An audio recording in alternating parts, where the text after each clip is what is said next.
Hello friends, જય શ્રી ગણેશ. બધાને સ્વાગત છે તમારું મારી ચેનલ ગુજરાતી કિચનમાં. તો ભજીયા પકોડા તો તમે બહુ બધી વેરાયટીના બનાવ્યા હશે ને ખાધા હશે, પણ આજે હું એવા ક્રિસ્પી પૌવાના ભજીયાની રેસીપી શેર કરીશ જે તમે કદાચ પહેલાં ક્યારેય નહીં બનાવ્યા હોય. અને આ પૌવાના ભજીયા તમે એકવાર ટ્રાય કરી લીધા તો બાકીના બધા ભજીયા તમે બનાવવાનું અને ખાવાનું ભૂલી જશો. અને બનાવવા પણ ખૂબ જ સરળ છે, તમારા ઘરમાં રહેલી વસ્તુથી જ બનીને તૈયાર થઈ જશે. અને તળતી વખતે બિલકુલ તેલ ન ચડે એ માટેની ટિપ્સ પણ હું આગળ વિડીયોમાં આપતી રહીશ. તો ચાલો બનાવીએ. તો એના માટે આપણે અહીંયા 1 કપ જેટલા પૌવા લીધા છે. તો જો અહીંયા કોઈ પણ વેરાયટીના પૌવા તમે લઈ શકો છો, મતલબ કે જે નાયલોન પૌવા આવે છે એ પણ લઈ શકો છો, અને જે જાડા પૌવા આવે છે એ પણ તમે લઈ શકો છો. આપણે નોર્મલ જે બટેટા પૌવા માટેના પૌવા વાપરતા હોઈએ છીએ એ પૌવા લીધેલા છે. હવે પૌવાને આપણે સરસ એવા 1 થી 2 પાણીથી પહેલાં તો વોશ કરી લઈએ અને પૌવાને આપણે 5 મિનિટ માટે પલાળવાના છે. તો જો અહીંયા પૌવાનું બધું પાણી આપણે હટાવી દીધું અને હવે પૌવાને આપણે પલાળવાના છે. તો જો પલાળવા માટે આપણે એમાં 2 થી 3 ચમચી જેટલું પાણી એડ કરશું અને પૌવાને સરસ એવા હાથની મદદથી આ રીતે પ્રેસ કરી અને રાખી દેવાના છે, જેથી કરીને પૌવા સરસ એવા પલળી જાય. તો વધારે નહીં પણ 5 મિનિટ માટે આપણે એને ફૂલવાનો ટાઈમ આપી દઈશું. તો જોઈ શકો છો તમે 5 મિનિટ પછી આપણે ચેક કરીએ તો પૌવા આપણા સરસ એવા ફૂલી ગયા છે. તો આ 5 મિનિટ જ્યાં સુધી આપણા પૌવા રેસ્ટ કરે છે ત્યાં સુધીમાં આપણે બીજી તૈયારીઓ કરી શકીએ છીએ. તો પૌવા સરસ એવા ફૂલી ગયા છે. તો હવે આપણે એને એકદમ હાથની મદદથી સરસ એવા મસળી અને એક લોટ જેવું એનું બનાવી લેવાનું છે. તો જો પૌવા સરસ એવા પલળી ગયા છે એટલે એકદમ સરસ એવા એ ડોના ફોર્મમાં આવી જશે. તો તમે જોઈ શકો છો અહીંયા સરસ એવા પૌવા આપણા બંધાય છે. બસ આવા જ પૌવા આપણે જોઈએ છીએ.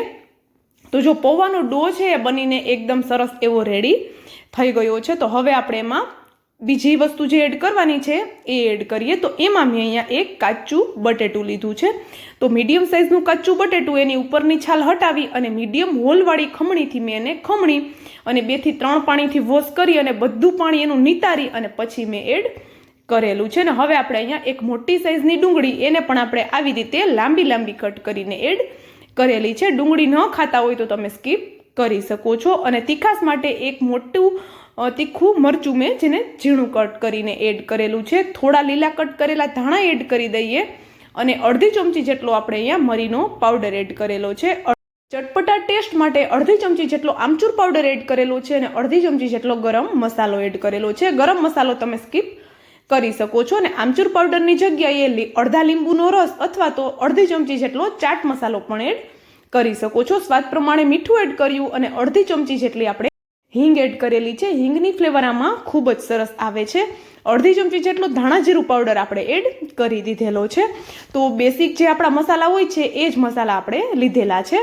અને હવે આપણે એમાં એડ કરીએ બાઇન્ડિંગ માટે 2 ચમચી જેટલો ચણાનો લોટ. તો ચણાનો લોટ પણ દરેકના ઘરમાં આરામથી મળી જતો હોય છે. તમે ચણાના લોટની જગ્યાએ ચોખાનો લોટ પણ એડ કરી શકો છો, પણ ચણાનો લોટ બેસ્ટ રહેશે. અને હવે આપણે એમાં એક તડકો કરીએ. તો એના માટે આપણે અહીંયા 1 ચમચી જેટલું ઓઇલ, અડધી ચમચી જેટલી રાઈ અને 2 ચમચી જેટલા આપણે તલ એડ કરી દીધા. બધી વસ્તુ સરસ એવી ફૂટી ગઈ એટલે ગરમ ગરમ તેલને આપણે આપણું જે બેટર બનાવીએ છીએ એમાં એડ કરી દીધું. તો આ ગરમ ઓઇલ એડ કરવાથી 2 ફાયદા થશે. એક તો આપણા જે ભજીયા છે એનો સ્વાદ એકદમ વધી જશે અને બીજો ફાયદો એ થશે કે ભજીયા આપણા એકદમ ક્રિસ્પી અને કુરકુરા બનીને તૈયાર થશે. તો ઘણી વખત આપણે જે કાંદા ભજીયા કે બનાવતા હોઈએ છીએ એમાં તેલ ચડી જતું હોય છે. તો આપણે જે આજે ભજીયા બનાવીએ છીએ એમાં બિલકુલ તેલ નથી ચડવાનું. એની ટિપ્સ પણ હું તમને આગળ આપી દઈશ. તો જો અહીંયા આપણે બધી વસ્તુને સરસ એવી મિક્સ કરી લેવાની છે.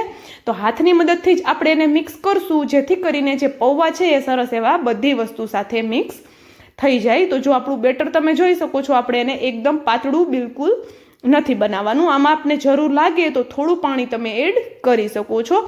અને બાઇન્ડિંગ આપણે કેટલું લેવાનું છે કે બધી વસ્તુ હલકી એવી આપણે હાથમાં લઈએ અને બંધાઈ જાય, બસ એટલું બાઇન્ડિંગ આપણે લેવાનું છે. તો જો આગળ હું હળદર પાવડર એડ કરતા ભૂલી ગઈ તો પાછળથી એડ કરી દઉં છું. તમે મસાલા જ્યારે કરતા હોય ત્યારે જ એડ કરી દેવાનું છે તમારે. તો જો બધી વસ્તુને સરસ એવી હાથની મદદથી પ્રેસ કરી અને મિક્સ કરવાની છે. આમાં આપણે કોઈ જ ઈનો કે સોડાનો યુઝ નથી કરવાના, તો પણ ભજીયા અંદરથી એકદમ પ્રોપર કૂક થઈ જશે અને તેલ પણ બિલકુલ નહીં ચડે. તો જો અહીંયા લોટ છે, આપણું બેટર છે સરસ એવું થઈ ગયું છે. તો જો આવી રીતે ચેક કરી લેવાનું આપણે હાથની મદદથી આવી રીતે હલકું એને પ્રેસ કરીએ તો બંધાઈ જાય છે. બસ એટલું બાઇન્ડિંગ આપણે લેવાનું છે, વધારે પણ નથી લેવાનું અને ઓછું પણ નથી રાખવાનું. જો ઓછું રહેશે તો જ્યારે આપણે આ ભજીયાને તળશું ત્યારે તેલમાં જઈને એ છૂટા પડી જશે. તો એ વાતનું ખાસ ધ્યાન રાખવાનું છે આપણે. અને તળવા માટે શું કરવાનું છે કે તેલ અહીંયા ગરમ થાય તો આપણે એમાં ભજીયા એડ કરવાના છે, પણ તેલને આપણે એકદમ ગરમ થઈ જાય પછી જ એડ કરવાના છે. તો જો શરૂઆતમાં તેલ એકદમ ગરમ રાખવાનું છે, ભજીયા એડ કરી દીધા પછી ભજીયાની જે ઉપરની લેયર હોય છે એ હલકી એવી તમને ક્રિસ્પી દેખાવા લાગે એટલે ગેસની ફ્લેમ એકદમ સ્લો કરી દેવાની છે. જો એનું કારણ એ છે કે ભજીયા જ્યારે એડ કરશું અને તેલ ઠંડુ હશે તો ભજીયામાં તેલ ચડી જશે, અને જો આપણે ગેસની ફ્લેમ હાઈ રાખશું અને ભજીયા એડ કરશું તો ઉપરની લેયર છે એકદમ જલ્દીથી ક્રિસ્પી થઈ જશે. એના કારણે ભજીયા છે એ તેલ શોષી નહીં શકે. તો એટલા માટે આપણે શરૂઆતમાં ગેસની ફ્લેમ હાઈ રાખી તેલ એકદમ ગરમ કરી અને ભજીયા એડ કરવાના છે, અને પછી આપણે મીડિયમ કરી દેવાની છે, કારણ કે ઉપરની લેયર તો ક્રિસ્પી થઈ ગઈ છે પણ અંદરથી કાચા ન રહે એટલા માટે આપણે પછીથી આપણે ગેસની ફ્લેમ સ્લો રાખી અને ભજીયા એકદમ ક્રિસ્પી થાય ત્યાં સુધી આપણે એને થવા દેવાના છે. તો જો આ ટિપ્સનું આપણે ખાસ ધ્યાન રાખવાનું છે. આ એક ટિપ્સનું ખાલી ધ્યાન રાખશો તો પણ તમારા આ ભજીયા છે એકદમ ક્રિસ્પી કુરકુરા બનશે અને બિલકુલ તેલ નહીં ચડે. તો આ રેસીપી ચોક્કસથી ટ્રાય કરી જોજો. તો જો અહીંયા ભજીયાનો કલર સરસ એવો ચેન્જ થઈ ગયો છે. તો હવે આપણે ભજીયાને બહાર કાઢી લઈશું. અને હા, જો અત્યાર સુધીનો તમે વિડીયો જોયો હોય અને એમાં તમને મારી મહેનત થોડી પણ પસંદ આવી હોય તો પ્લીઝ વિડીયોને એક લાઇક, અને જો ચેનલ પર નવા હોય ને તો જલ્દીથી ચેનલને સબસ્ક્રાઈબ કરી દેજો.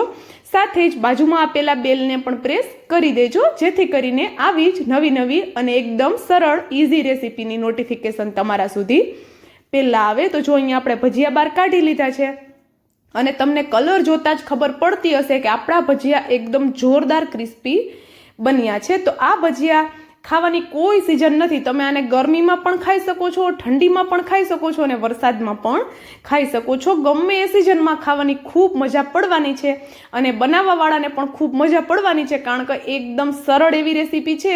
10 મિનિટમાં આરામથી બનીને તૈયાર થઈ જાય છે. અને પાછી મેઇન વાત તો એ છે કે નાના મોટા બધાને પસંદ આવે એવી બને છે, એટલે આપણે કોઈ ટેન્શન પણ નહીં રહે. તો જો અહીંયા બીજો બેચ પણ એ જ રીતે આપણે તળી લઈએ છીએ.